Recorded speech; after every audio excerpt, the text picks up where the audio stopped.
Lettre 95. Cécile Volanges, au vicomte de Valmont.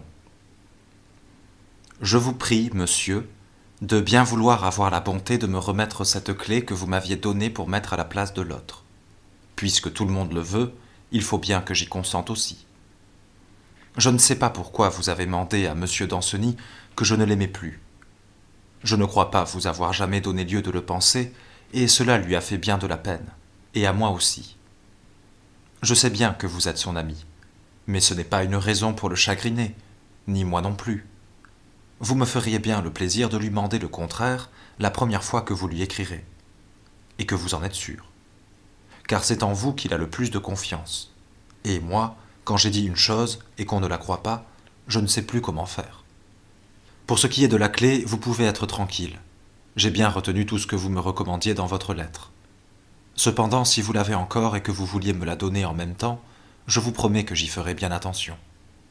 Si ce pouvait être demain en allant dîner, je vous donnerai l'autre clé après-demain à déjeuner, et vous me la remettriez de la même façon que la première.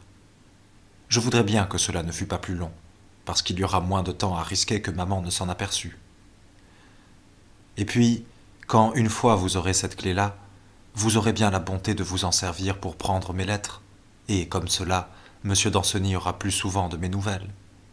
Il est vrai que ce sera bien plus commode qu'à présent, mais c'est que d'abord, cela m'a fait trop peur. Je vous prie de m'excuser, et j'espère que vous n'en continuerez pas moins d'être aussi complaisant que par le passé. J'en serai aussi toujours bien reconnaissante. J'ai l'honneur d'être, monsieur, votre très humble et très obéissante servante. Du château, ce 28 septembre.